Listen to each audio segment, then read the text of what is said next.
सतना के नागौद आपको लिए चलते हैं, जहां पर रक्षा मंत्री राजनाथ सिंह सभा को संबोधित कर रहे हैं। भारतीय जनता पार्टी 24 कैरेट की सोना है बहनों भाइयों, 24 कैरेट की सोना। आप यह कहेंगे कि आप 24 कैरेट का सोना भारतीय जनता पार्टी को क्यों कह रहे हैं? क्या आपके यहां सारे लोग दूध के धोए हुए हैं? मैं यह दावा नहीं करना चाहता कि भारतीय जनता पार्टी में सारे लोग दूध के धोए हुए हैं, लेकिन इतनी बात मैं दावे के साथ कह सकता हूं, भारतीय जनता पार्टी से हिंदुस्तान की एक ऐसी राजनीतिक पार्टी है, जब भी चुनाव आता है अपने घोषणा पत्रों में जो भी वादे करती है वह भारतीय जनता पार्टी अक्षरशः अपने वादों को पूरा करती है। बहनों भाइयों, जो हम कहते हैं वह हम करते हैं। हमारी कथनी और करनी में कभी अंतर नहीं रहा है। इसीलिए मैं कहता हूं कि भारतीय जनता पार्टी ये 24 कैरेट की सोना के समान है। मैं यह दावा नहीं करना चाहता कि भारतीय जनता पार्टी में कोई झूठ बोलता ही नहीं है। होंगे ऐसे लोग, व्यक्ति हो सकते हैं, लेकिन जहां तक पार्टी का सवाल है बहनों भाइयों, पार्टी पर भारत ही नहीं दुनिया का कोई व्यक्ति उंगली उठाकर नहीं कह सकता कोई दाग लगी हुई है।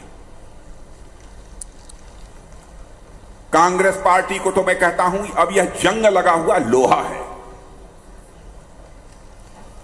50 वर्षों तक इन्होंने इस हिंदुस्तान में अखंड हुकूमत की है। क्या भारत को शिखर तक नहीं ले जाया जा सकता था? 50 वर्षों का समय यह कम था? लेकिन आपने देखा कि हमारे प्रधानमंत्री मोदी जी ने 10 वर्ष के अंदर बहनों भाइयों करिश्मा करके दिखा दिया।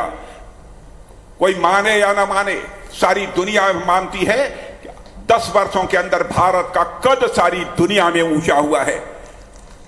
पहले हम विदेशों में जाते थे, यदि हम कुछ बोलते थे तो हमारी बातों को जिस गंभीरता पूर्वक लिया जाना चाहिए अंतर्राष्ट्रीय मंचों पर नहीं लिया जाता था। लेकिन आज यह हम अंतर्राष्ट्रीय मंचों पर कुछ बोलते हैं भारत के प्रतिनिधि के रूप में, बहनों भाइयों सारी दुनिया कान खोलकर सुनती है कि भारत बोल क्या रहा है।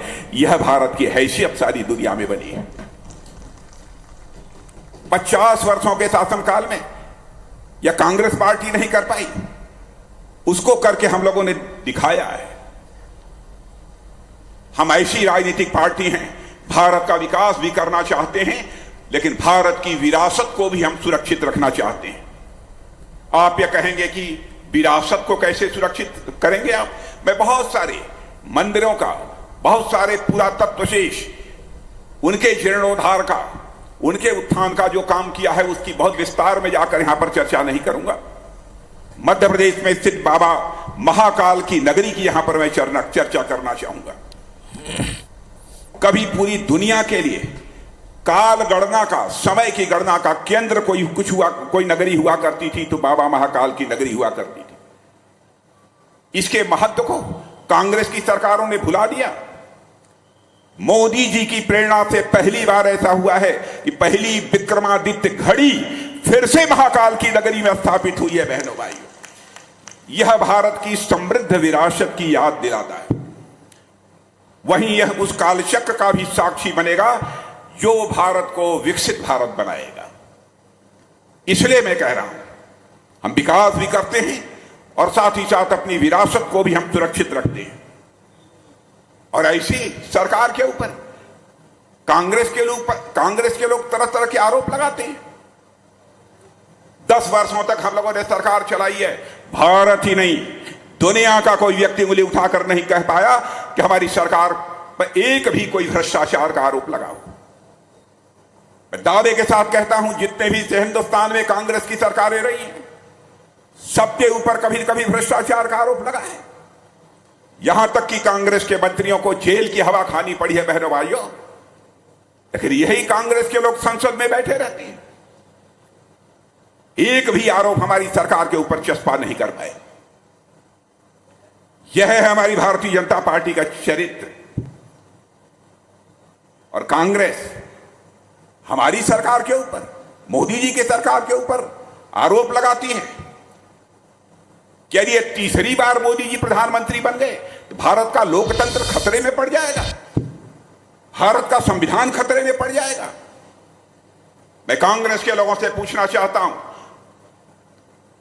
आप ही लोगों की सरकार थी, श्रीमती इंदिरा गांधी भारत की प्रधानमंत्री थी।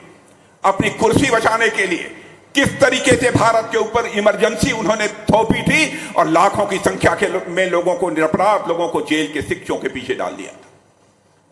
बहनों भाइयों, 18 महीने तक मैं भी इसी कांग्रेस की सरकार की इमरजेंसी के दौरान जेल में रहा हूं। हमारे जैसे लाखों लोग जेल में रहे। मुझे इसी हुकूमत ने 2.5 महीने तक तन्हाई भी दी है, सॉलिटरी सेल में मैं रहा हूं। माता की मृत्यु भी हो गई, तब भी उसका संस्कार करने के लिए भी उन्होंने पेरोल मुझे नहीं दिया था। वो आज लोकतंत्र और संविधान की दुहाई दे रहे हैं। जनता की आंखों में धूल झोंक कर लंबे समय तक राजनीति नहीं की जा सकती। बहनों भाइयों, हमने जो कहा है वह किया है। मुझे याद है कि 1984 में जब हमारा घोषणा पत्र बना था, उसमें हम लोगों ने कहा था जिस दिन संसद में हमको बहुमत मिलेगा, अयोध्या की धरती पर भव्य राम का मंदिर बनने से हमें दुनिया की कोई ताकत रोक नहीं पाएगी।